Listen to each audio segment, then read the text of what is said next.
Shalom, selamat pagi Bapak Ibu Saudara, selamat bertemu kembali dalam ibadah kita pada pagi hari ini. Biarlah kita sama-sama mempersiapkan hati, pikiran, jiwa kita untuk datang ke hadirat Tuhan yang kudus. Karena Tuhan sudah menunggu kita. Dia menanti kita untuk datang menghampirinya. Bapa, ini kami Tuhan.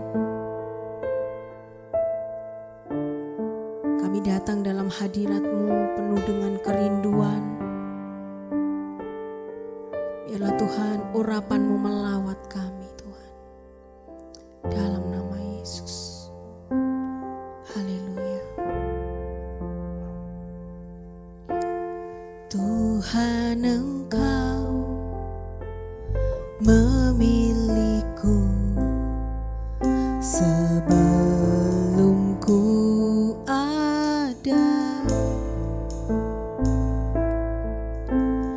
jemarimu yang menenunku serupa gambaranmu.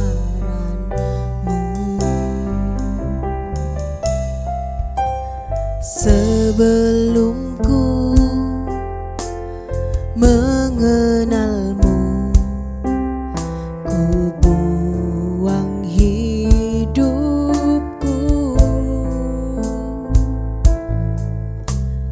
Namun Engkau tak pernah lelah mencari diriku.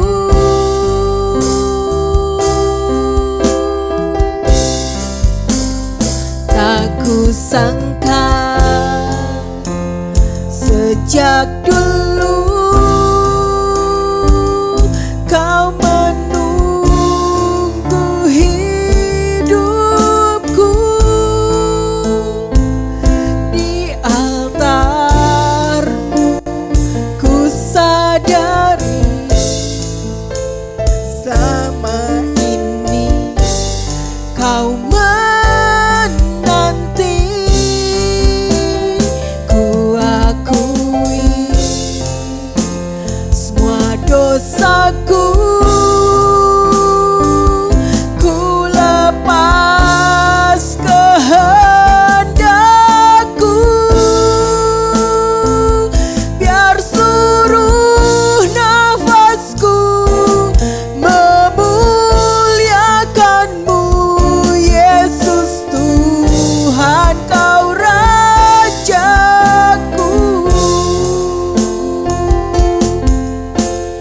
Haleluya. Tuhan Engkau memilihku sebelum ku ada. Jemarimu yang menenunku serupa gambaran-Mu. Sebelum ku mengenalmu, ku buang hidupku. Namun Engkau tak pernah lelah mencari diriku.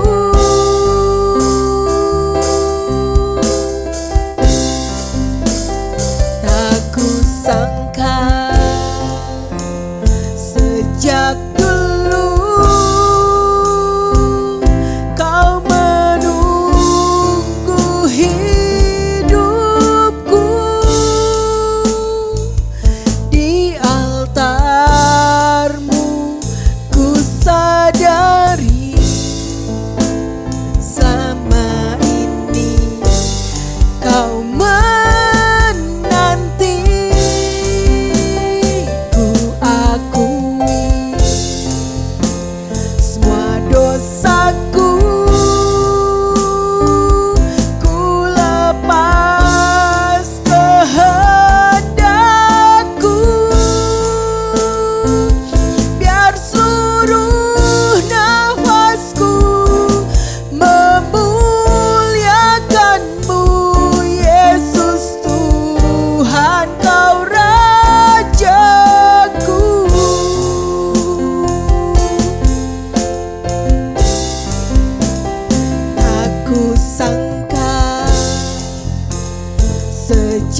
dulu Kau menunggu hidupku di altar-Mu. Ku sadari selama ini Kau menanti. Ku akui semua dosaku, ku lepas kehendak-Mu. Biar seluruh nafasku memuliakan-Mu, Yesus Tuhan, Kau Rajaku.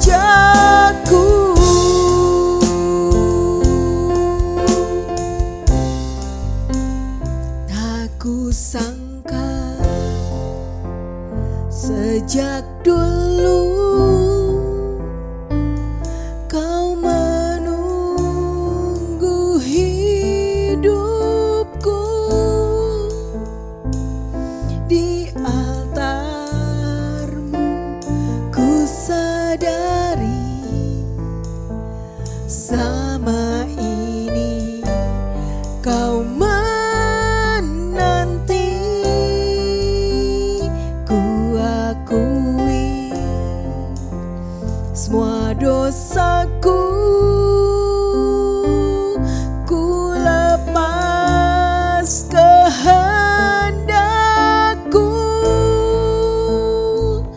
Biar seluruh nafasku memuliakan-Mu, Yesus Tuhan, Kau Rajaku.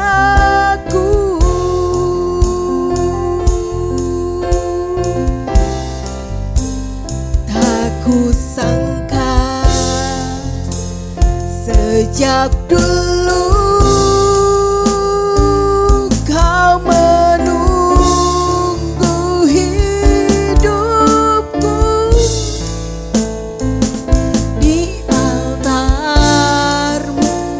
Ku sadari selama ini Kau menanti. Ku akui semua dosaku, ku lepas kehendak-Ku. Biar seluruh nafasku memuliakan-Mu, Yesus Tuhan, Kau Rajaku. Biar seluruh nafasku memuliakan-Mu, Yesus Tuhan, Kau Rajaku. Biar seluruh nafasku memuliakan-Mu, Yesus Tuhan, Kau Rajaku. Beri kemuliaan bagi Raja di tempat yang maha tinggi. Haleluya, haleluya, haleluya, haleluya. Terima kasih Tuhan, terima kasih Yesus.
ku sangka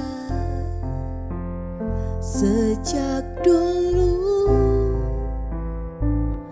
kau menunggu hidupku di altarmu. Ku sadari selama ini kau menanti. Ku akui semua dosaku, ku lepas kehendakku, biar seluruh nafasku memuliakanmu. Yesus Tuhan, kau Rajaku,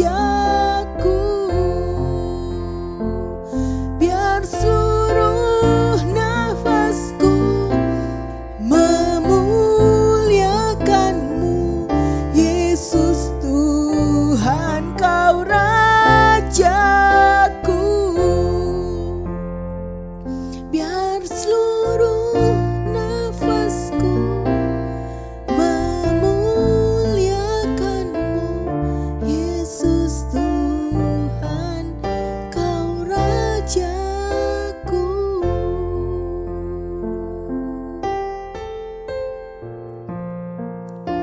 Haleluya Yesus. Betapa kami kagum hormat akan Engkau Tuhan. Kami mau menyembah-Mu, kami mau mengiring-Mu, kami mau memuji-Mu seumur hidup kami Tuhan. Seumur hidup kami Bapa. Terima kasih. Terima kasih Tuhan untuk segala kebaikan-Mu di dalam hidup kami. Terima kasih Yesus.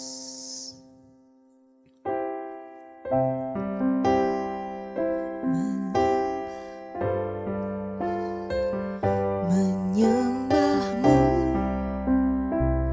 seumur hidupku, memuji-Mu sepanjang usiaku. Oh Yesus Tuhan, kau mulia, kau yang layak untuk disembah. Menyembah-Mu seumur hidupku, memuji-Mu sepanjang usiaku. Oh Yesus Tuhan, kau mulia, kau yang layak untuk disembah.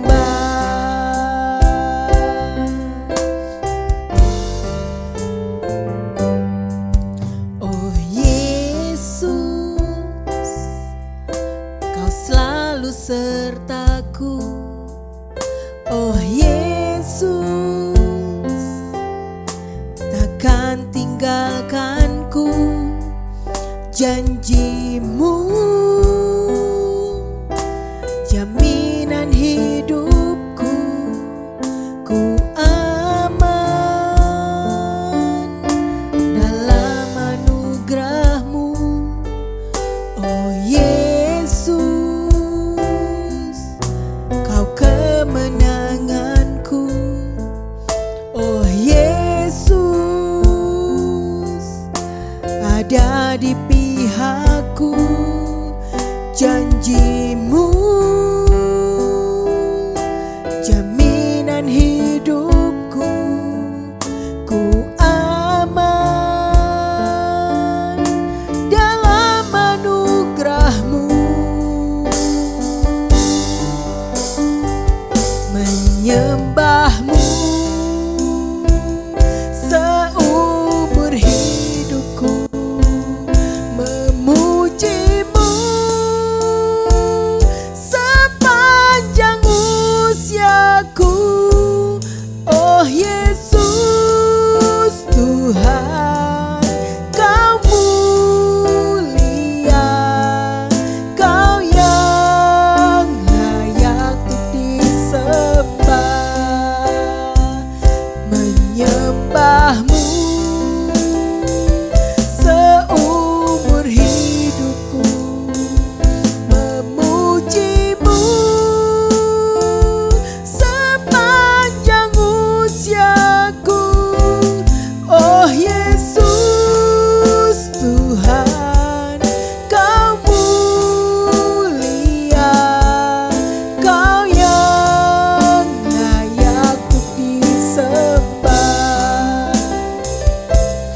kasih Yesus.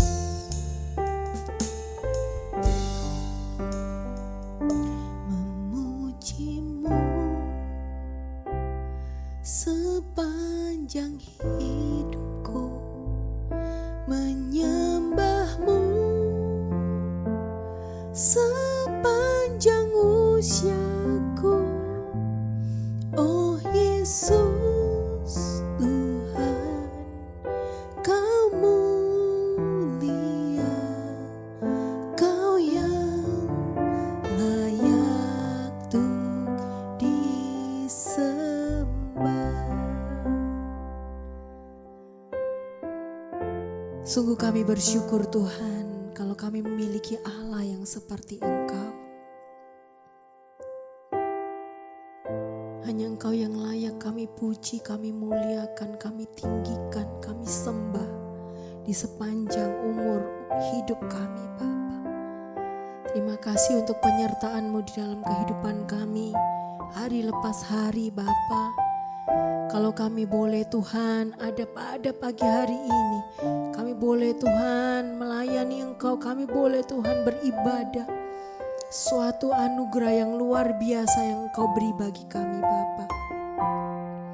Terima kasih Tuhan, kami mau bersatu hati menaikkan doa syafaat kami bagi bangsa dan negara kami Indonesia. Tuhan, biarlah Tuhan berkati bangsa dan negara-Mu Indonesia. Berkati Tuhan pemimpin kami, beri kekuatan kesehatan-Mu selalu. Juga berkati Tuhan semua Tuhan yang ada Tuhan dalam kabinet pemerintahan. Tuhan Engkau menolong dan memberkati. Berkati Kota Malang, kalau beberapa hari ini cuaca ekstrim Bapa, berkati kami semua, jaga lindungi kami semua dimanapun kami berada Bapa. Biarlah Tuhan jauhkan daripada segala bencana alam apapun Tuhan. Lingkupi kami semua dengan malaikat surgawi-Mu Bapa. Beri rasa aman, beri rasa damai sejahtera bagi kami. Bahkan ada sukacita yang berlimpah Bapa. Terima kasih untuk kemurahan-Mu, terima kasih untuk kebaikan-Mu Bapa. Terima kasih untuk Tuhan tangan-Mu yang selalu menyertai kami. Terima kasih Bapa. Kami juga berdoa syafaat untuk gereja kami di tempat ini Tuhan. Pertambahan jiwa kami rindukan. Juga Tuhan, pelayanan-pelayanan yang Tuhan ada Tuhan Kau berkati Bapa. Terima kasih Bapa, terima kasih Yesus, kami akan masuk dalam firman Tuhan.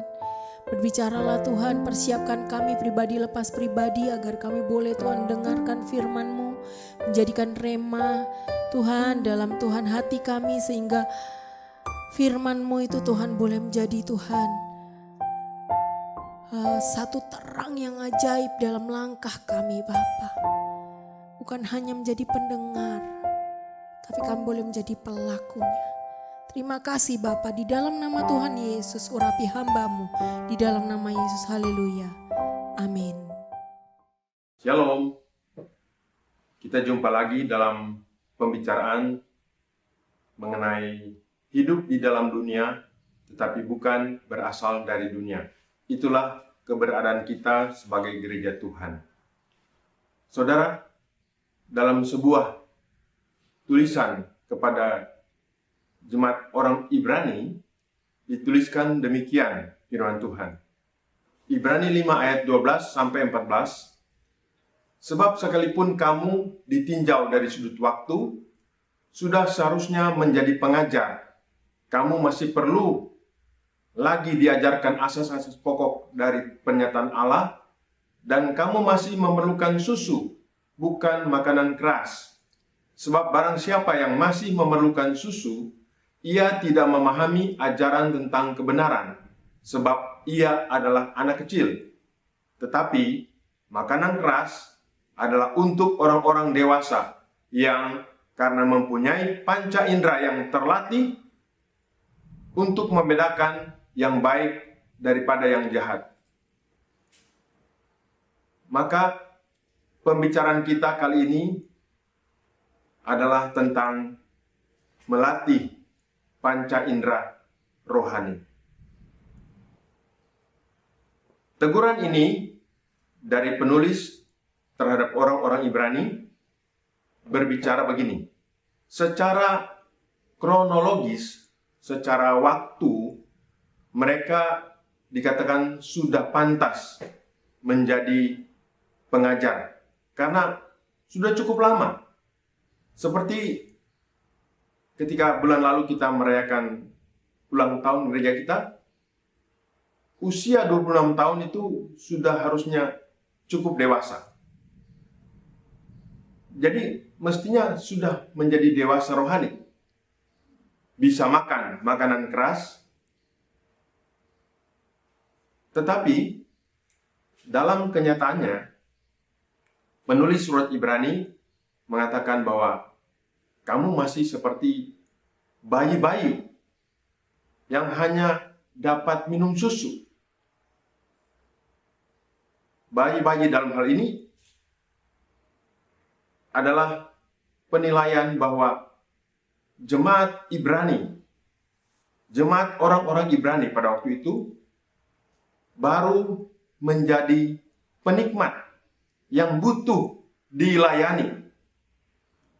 Makanan seperti susu adalah asas-asas pokok pernyataan Allah.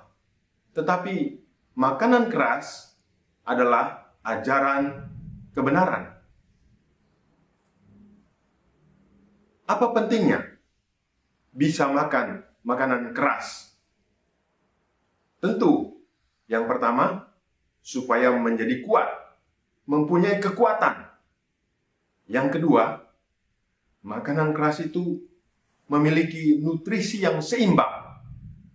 Dan yang ketiga, makanan keras itu untuk orang-orang dewasa yang bisa terus bertumbuh makin dewasa menjelang atau sampai kepada kesempurnaan. Kemudian, makanan keras itu untuk membuat kita semua, orang-orang beriman, dapat memiliki iman yang teguh untuk melawan musuh. 1 Petrus 5 ayat 8 dan 9. Dan berjaga-jagalah, lawanmu si iblis, berjalan keliling, sama seperti singa yang mengaum-ngaum, dan mencari orang yang dapat ditelannya. Lawanlah dia dengan iman yang teguh, sebab kamu tahu bahwa semua saudaramu di seluruh dunia menanggung penderitaan yang sama. Bagaimana caranya mampu menikmati makanan keras dan menjadi dewasa, memiliki panca indera yang terlatih? Di dalam surat kiriman ini, jemaat Ibrani dihimbau dan didorong dengan teguran ini untuk melatih panca indera mereka. Haleluya. Saudara mungkin pernah mendengar firman Tuhan yang berbunyi, barang siapa punya telinga. Kita pasti tahu kira-kira siapa yang bertelinga dan siapa yang tidak punya telinga. Apakah ini sesuatu yang lucu? Bukan. Ada maksud dari ungkapan itu yang bisa kita temukan juga dalam kitab Injil tentang orang-orang yang dikatakan mereka melihat tetapi tidak nampak dan sebagainya. Ungkapan-ungkapan seperti ini berbicara tentang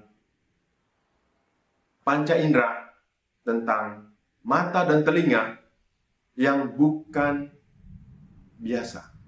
Bukan panca indera biasa. Bukan mata dan telinga biasa. Tetapi sesuatu yang lebih dalam.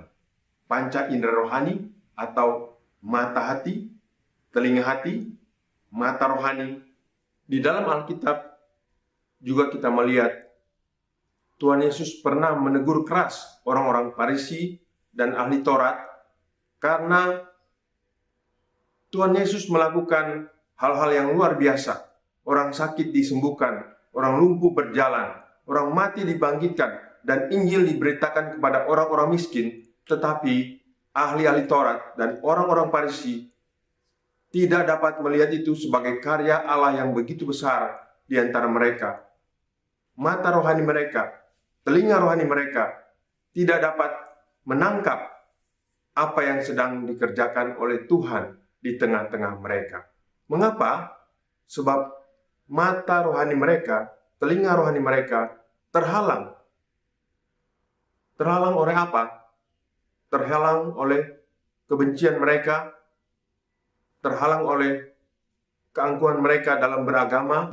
Dari fakta-fakta firman tersebut, kita menyimpulkan bahwa yang dimaksud di sini rupanya bukanlah telinga, mata, atau panca indera yang biasa. Ini bukan indera-indera harfiah dan jasmania, tetapi seperti disebut dalam Efesus 1 ayat 18. Dan supaya ia menjadikan mata hatimu terang, agar kamu mengerti pengharapan apakah yang terkandung dalam panggilannya, betapa kayanya kemuliaan bagiannya ditentukannya bagi orang-orang kudus. Dengan kata mata hati, inilah istilah yang disebut dalam Alkitab sebagai panca indera, mata hati, telinga rohani, dan sebagainya. Begitu pula ketika Tuhan Yesus mengatakan tentang penglihatan. Kita akan coba baca Matius pasal 13 ayat 15 sampai 16. Sebab hati bangsa ini telah menebal, dan telinganya berat mendengar, dan matanya melekat tertutup, supaya jangan mereka melihat dengan matanya, dan mendengar dengan telinganya, dan mengerti dengan hatinya, lalu berbalik sehingga aku menyembuhkan mereka. Tetapi berbahagialah matamu karena melihat, dan telingamu karena mendengar. Di sini, hal lain lagi yang dikatakan, yaitu bahwa orang-orang yang sedang ditegur oleh Tuhan, mereka semua mempunyai penglihatan dan pendengaran. Mereka semua mempunyai mata dan telinga. Tetapi karena sesuatu hal, penglihatan mereka terhalang. Mereka tidak mampu melihat Allah yang sedang hadir. Allah yang sedang berkarya di tengah komunitas mereka dengan keunikan dalam setiap momen. Pendengaran mereka juga tersumbat sehingga tidak dapat mengerti. Dari ayat tersebut, kita semua memahami sebagai gereja Tuhan, kita dipanggil dan diharapkan Tuhan untuk menjalani proses yang akan membuat kita anggota jemaat Tuhan dari tidak memiliki panca indera atau indera-indera tersebut menjadi memilikinya, bahkan terus melatih, mengasah indera-indera tersebut sehingga mahir, biasa, terlatih untuk menggunakannya dalam perjalanan iman yang terus maju dan bertumbuh, membedakan baik dan jahat. Menyadari bahwa semua ini adalah panca indera seperti mata, telinga yang terkait dengan kehidupan kekal, terkait dengan kerohanian kita, maka untuk dapat memiliki indera atau panca indera tersebut dan memilikinya dengan makin hari, makin peka, kita wajib datang kepada Sang Sumber kehidupan kekal, Sang Sumber untuk segala keperluan kita dalam kita bertumbuh, dalam kita menjalankan peran kita sebagai utusan Tuhan ke dalam dunia. Maksudnya, hal-hal seperti ini tidak dapat dipasang lepas atau dicangkokkan pada seseorang, pada diri kita, tetapi kita tahu hal ini memerlukan suatu proses pertumbuhan dan proses pembelajaran sehingga indera-indera tersebut muncul menjadi biasa dipakai dan terlatih, mahir menggunakannya dalam pertumbuhan selanjutnya. Dengan demikian, marilah kita mulai memikirkannya. Bagaimana saya atau kita dapat memilikinya? Yaitu pertama tadi, kita perlu datang kepada Sang Sumber. Sumber dari semua indera-indera yang luar biasa tadi. Kedua, menyelaraskan dan mencocokkan panggilan utama, yaitu panggilan menjadi gereja. Yang ketiga, menjauhi pikiran yang sia-sia dan bodoh, serta kekerasan hati, kedegilan hati, yang membuat tumpul perasaan kita tidak memiliki kepekaan atas jamahan atau suara Roh Kudus yang berbisik, bicara di dalam hati kita. Apabila kita meneliti surat Efesus 4 ayat 1, silakan kita baca. Sebab itu aku menasihatkan kamu, aku orang yang dipenjarakan karena Tuhan, supaya hidupmu sebagai orang-orang yang telah dipanggil berpadanan dengan panggilan itu. Dalam ayat yang ke-17, kita akan baca sama-sama. Sebab itu, kukatakan dan kutegaskan ini kepadamu di dalam Tuhan. Jangan hidup lagi sama seperti orang-orang yang tidak mengenal Allah, dengan pikirannya yang sia-sia dan pengertiannya yang gelap, jauh dari hidup persekutuan dengan Allah, karena kebodohan yang ada di dalam mereka dan karena kedegilan hati mereka. Dari petunjuk surat Efesus pasal 4 ayat 1 dan 17 ini, kita mendapat petunjuk sebagai berikut. Ayat pertama merupakan panggilan yang selaras dengan Ibrani 5 ayat 12 sampai 14 tadi, panggilan ulangan untuk jemaat Efesus untuk kita selalu mengevaluasi diri dan mencocokkan, menyesuaikan, menyelaraskan kehidupan kita dengan panggilan utama kita, panggilan sebagai gereja, panggilan menjadi gereja Tuhan. Kehidupan kita harus cocok, harus selaras dengan panggilan tersebut. Dalam ayat yang ke-17 dan sampai 19, Efesus 4 ayat 17 sampai 19 dikatakan dan ditegaskan bahwa jemaat Efesus jangan lagi hidup seperti orang-orang yang tidak mengenal Allah. Bagaimanakah kehidupan semacam itu? Dikatakan orang-orang yang hidup seperti orang-orang yang tidak mengenal Allah itu terhambat dalam dua hal penting yang terkait dengan proses pembelajaran, yaitu soal pikiran dan perasaan mereka. Pikiran mereka adalah pikiran yang sia-sia, pikiran yang gelap dan kebodohan. Perasaan mereka sudah menjadi tumpul sehingga mereka menyerahkan diri ke dalam berbagai-bagai kecemaran. Hal ini sejalan dengan Ibrani 5 ayat 14 tadi yang menyinggung kata panca indera.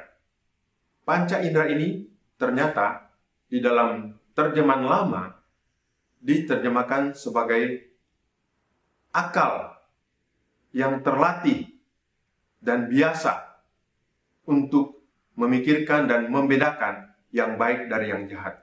Jadi, antara panca indera dan pikiran itu merupakan suatu kesatuan. Bahkan kata ini dipakai satu kali dalam Alkitab, yaitu dalam Ibrani 5 ayat 4. Makanan keras adalah untuk orang-orang dewasa yang karena mempunyai panca indera yang terlatih untuk membedakan yang baik daripada yang jahat.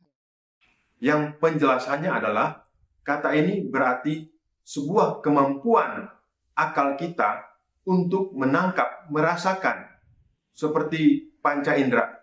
Bahkan ada usulan yang mengatakan kita perlu menerjemahkannya bukan sebagai panca indera karena mungkin lebih banyak dari 5. Kita tahu yang dimaksud di sini adalah seperti dalam bahasa Inggris senses, itu merupakan sensor-sensor yang berhubungan dengan akal pikiran sehingga menjadi satu kesatuan yang kemudian bisa disebut sebagai indera atau panca indera tadi. Waktu saya belum stroke, saya tidak terlalu suka makan pare sebab terasa pahit. Tetapi setelah saya stroke, rasa pahit itu agak kurang sehingga saya bisa makan pare. Begitu juga dengan sensor-sensor lainnya, menjadi kurang tajam, rasa manis, rasa asin, kurang peka terhadap rasa-rasa tersebut. Itulah yang namanya sensor, artinya rasa berhubungan dengan otak atau akal kita. Saya yang dahulu terganggu sehingga kemampuan untuk merasakan tersebut terganggu juga. Itulah yang dijelaskan mengenai sensor. Kemudian dijelaskan di dalam ayat 20 dari surat Efesus pasal 4 tadi adalah Efesus pasal 4 ayatnya ke-20. Tetapi kamu bukan demikian. Kamu telah belajar mengenal Kristus. bukan demikian. Bukan seperti itu. Kamu belajar dari Kristus atau kamu belajar tentang Kristus. Dari ungkapan ini, kita makin jelas memahami bahwa jemaat Tuhan harus menjadi pembelajar Kristus. Mantano ton Kriston. Apa artinya? Ini merupakan sebuah istilah penting dan kita perlu belajar dan memahami dengan sebaik-baiknya, karena ini menjadi kunci penting bahwa panca indera atau akal sehat yang terlatih itu harus melewati proses yang disebut pembelajaran dan pembelajaran akan Kristus. Ini bukan hanya belajar mengenai atau tentang Kristus atau mempelajari tulisan penjelasan dan tafsiran yang lain mengenai Kristus, melainkan menjadi pembelajar Kristus, belajar dari Kristus. Apa maksudnya? Mari kita lihat. Belajar atau memahami tentang Kristus mencakup, misalnya, mulai dari mempelajari tentang Kristus melalui orang-orang lain. Ketika kita masih sekolah minggu misalnya, kita belajar dari guru-guru sekolah minggu. Kemudian kita belajar dari para pendamping remaja. Kemudian kita belajar dari pembimbing pemuda dan seterusnya. Kemudian kita juga belajar dari pemimpin-pemimpin gereja melalui pendeta-pendeta yang berkhotbah yang mengajar kita. Kemudian kita belajar dari tulisan-tulisan firman Tuhan yang tertulis langsung dari Alkitab sendiri.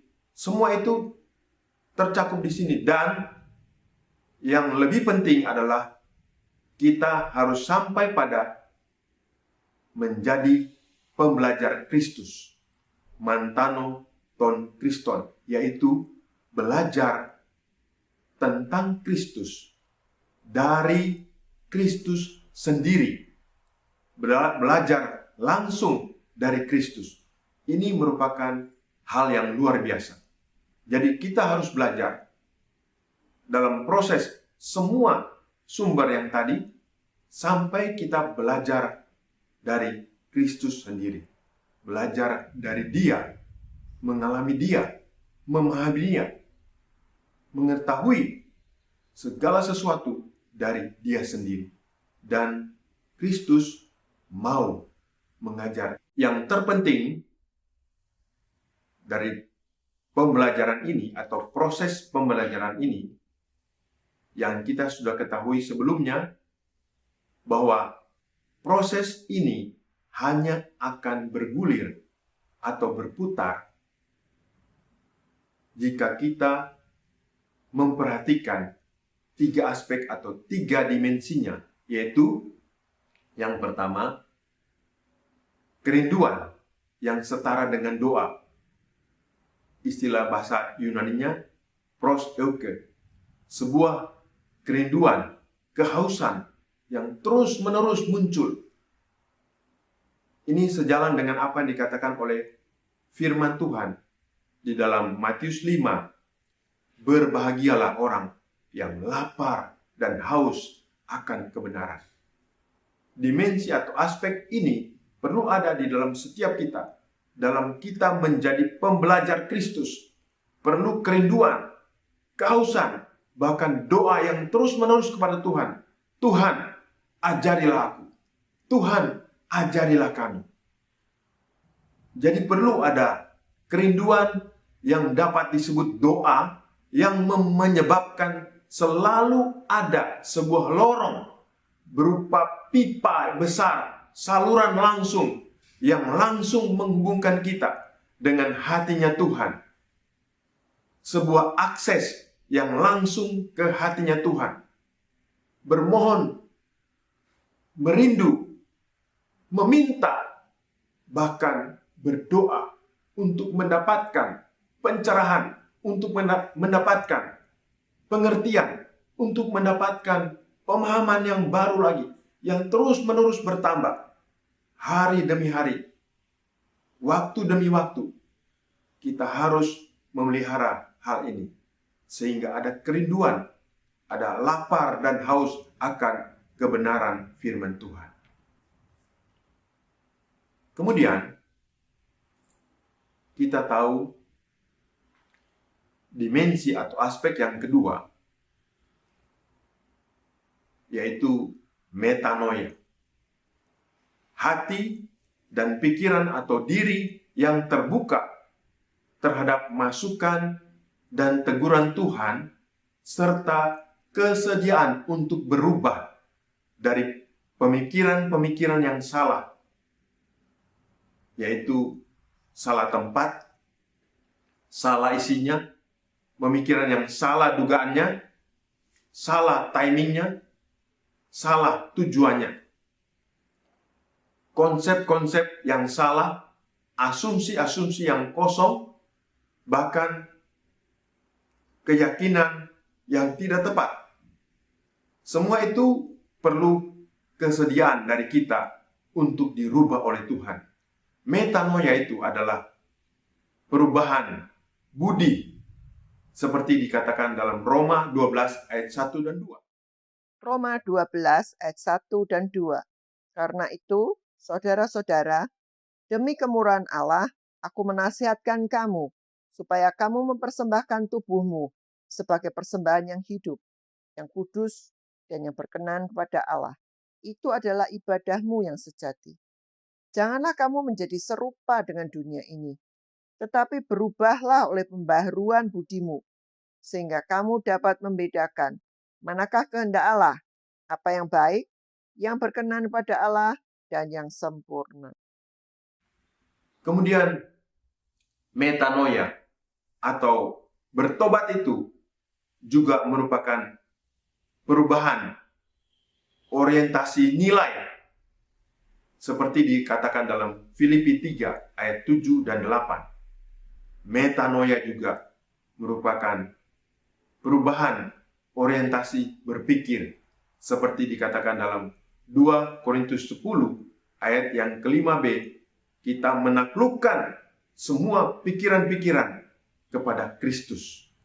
Itu semua tercakup dalam metanoia, bertobat, atau lebih tepat, kesediaan untuk merubah pikiran dan pemikiran kita. Dan kemudian yang ketiga adalah kesediaan pembelajar-pembelajar untuk berlatih, yaitu belajar mempraktekkan firman Tuhan. Perlu ada kesungguhan untuk melakukan yang tidak biasa kita kerjakan. Pembelajar Kristus berani mencoba, berani melangkah bersama Tuhan, berani mempercayai Tuhan, dan melakukan hal-hal yang ditunjukkan oleh Tuhan. Saudara semua masih ingat mungkin ilustrasi seorang pemuda yang kaya ketika dia terjatuh di sebuah jurang. Dia berusaha menggapai apa yang dia bisa gapai.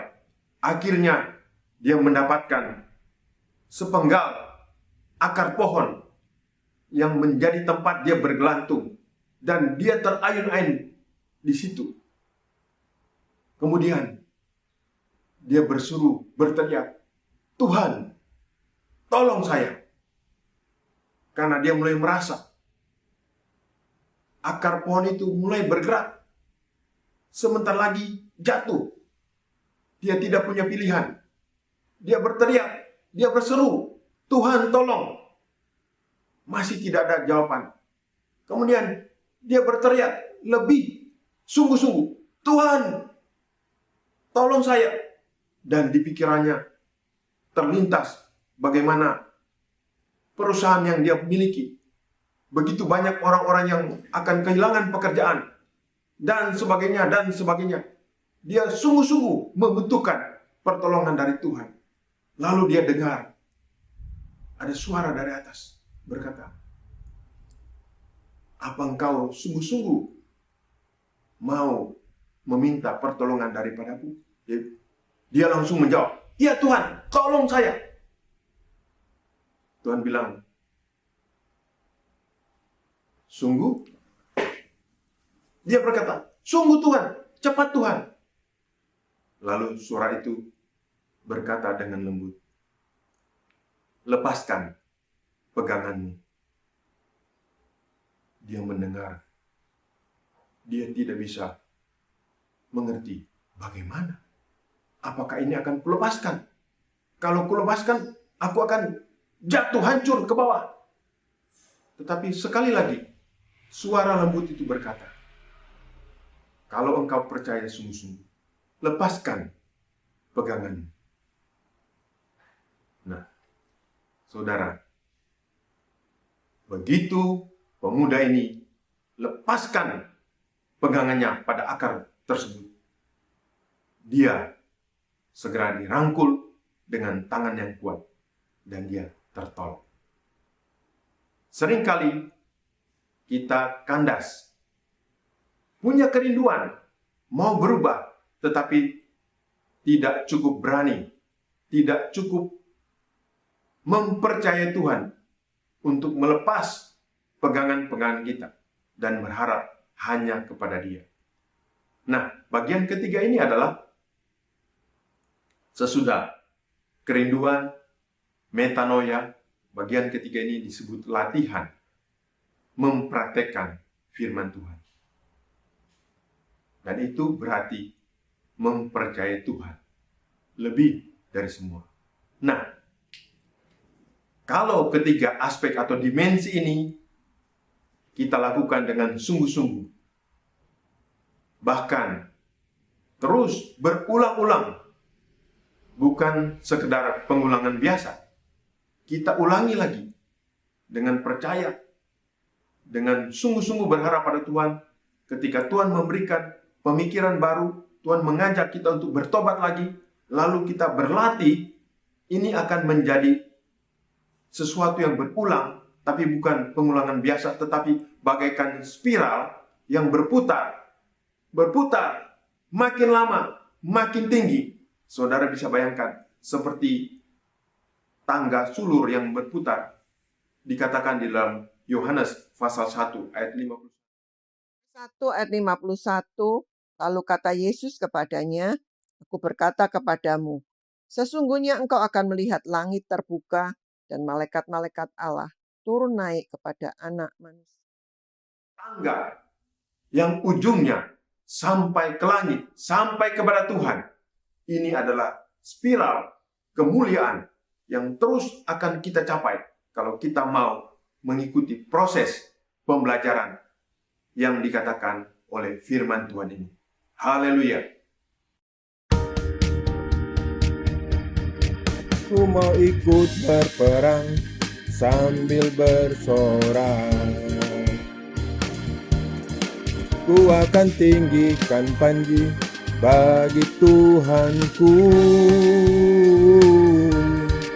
Tuhan ajarkan aku jadi pembelajar Kristus. Kerajaanmu datang, kehendakmu jadi. Ku mau di sana, ku mau di sana, ku mau di sana dalam pembelajaran ku mau di sana, melatih panca indera, ku mau di sana, musuh dikalahkan, ku mau di sana, waktu Tuhan datang, ku mau di sana, ku mau di sana, ku mau di sana. Mari kita berdoa. Tuhan, kami datang dengan penuh ucapan syukur. Engkau telah memberikan kami pengertian bagaimana kami harus bertumbuh melalui pembelajaran ini, Tuhan. Bahkan kami telah mengerti bahwa kami semua harus menjadi pembelajar Kristus. Terima kasih Tuhan. Tolong kami agar kami boleh mengikut sertakan, boleh ikut serta dalam pembelajaran ini Tuhan. Hari demi hari, waktu demi waktu, bawa kami ke dalam pertumbuhan yang Engkau rencanakan dan kehendaki dalam hidup kami.